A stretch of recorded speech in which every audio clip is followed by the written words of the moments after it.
O grande problema realmente das pessoas que vêm a São Paulo para fazer qualquer tipo de tratamento é que vem um acompanhante. E normalmente essas pessoas são carentes de recursos, carentes de tudo, carentes emocionalmente, porque quando nós estamos falando de câncer. Câncer ainda quando se fala em câncer no Brasil e no mundo, é um trauma. As pessoas já acham que o mundo acabou. E não é bem isso, nós vamos contar a história de sucesso da casa e desse tratamento. Mas essa foi uma grande sacada de estar cuidando da pessoa, para que o acompanhante do paciente se sinta em casa, se sinta amparado psicologicamente. E isso tem reflexo direto no tratamento do paciente, né, doutor Francisco? Não tem a menor dúvida disso. Inclusive, a Casa Ronald McDonald, em São Paulo, ela não só abriga a criança, o acompanhante, mas a família. Cada quarto, ou cada habitação, que tem, inclusive, a própria... são suítes, na verdade. Elas estão preparadas para receber a criança, a mãe, o pai, o irmão. No caso de um transplante de medula, é necessário que o doador, no caso, a maioria deles, irmão, esteja junto para fazer o transplante.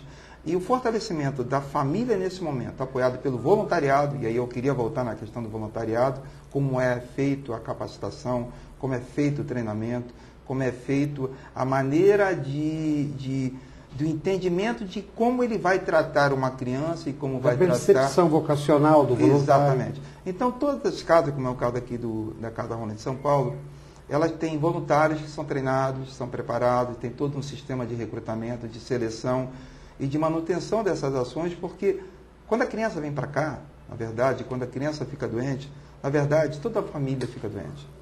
É porque não há como você entender que, diferente do adulto, quando o adulto fica doente, é até um pouco diferente, mas quando a criança está, não tem o pai, todos ficam envolvidos. A família como um todo, porque também ela é seccionada nesse momento. Exato. Vem a mãe acompanhando o seu Às filhinho, vezes o pai não consegue. O pai não pode, o pai fica lá trabalhando porque ele tem a vida dele. Nós estamos falando que às vezes tem pessoas de 1.000 quilômetros, 2.000 quilômetros de distância de São Paulo para fazer esse tratamento. Tudo isso é muito importante dentro desse complexo de amparo que a casa fornece para o paciente, para o seu acompanhante, para que realmente ele tenha aí toda a tranquilidade para que possa estar acompanhando. Isso reflete lá na origem também, né? Não tem a menor dúvida disso, isso está correto, Cláudio, é exatamente isso. O importante que a gente nota nesse processo é que se você fortalece o emocional, com certeza a criança e a família, que a família é um elo importante nesse momento, vai sentir, a criança vai se sentir mais fortalecida emocionalmente e com isso reage melhor ao tratamento. Eu não posso dizer quanto isso envolve na questão do tratamento, que tem toda a parte técnica, toda a parte médica, tem a parte dos medicamentos, que são muito importantes nesse processo, mas eu não tenho a menor dúvida, e eu falo como pai, que também já teve esse problema na família, que o emocional estando fortalecido, a criança reage melhor. Porque o que mais importa é quando a criança fica doente, e chega numa casa, como a Casa Ronald McDonald, é tentar restabelecer a rotina. E a rotina, se for preservada, e a criança se sentir criança, e não um paciente ou um doente, com certeza ela vai ter uma boa resposta ao tratamento. O emocional está forte, e a resposta, já tem alguns casos que se comprova, que a diferença de uma criança que ficou hospedada numa casa de apoio, numa Casa Ronald, e que não fica, que fica direto no hospital, a resposta ao tratamento não é o mesmo. Com certeza a criança que fica com todo esse apoio psicológico, do tratamento, o apoio dos voluntários, dos médicos, a casa não oferece tratamento. O tratamento é todo aqui, no caso de São Paulo, oferecido pelo GRAAC. E é bom que se diga, o tratamento do GRAAC é totalmente gratuito. As famílias não pagam nada, tudo é feito de graça. E como é feito a triagem para chegarem até aqui e receber esse tratamento? Olha, no câncer, eu tenho experiência disso. Primeiro momento que chega uma notícia de que que a criança está com câncer, a primeira coisa que vem à cabeça do pai é o seguinte: onde está o melhor? Eu quero saber do melhor, quero buscar o melhor para o meu filho para que ele tenha a maior chance de cura. E quando a gente fala aqui em São Paulo do GRAAC, nós estamos falando do GRAAC da Casa Ronald McDonald. Como é que se faz isso?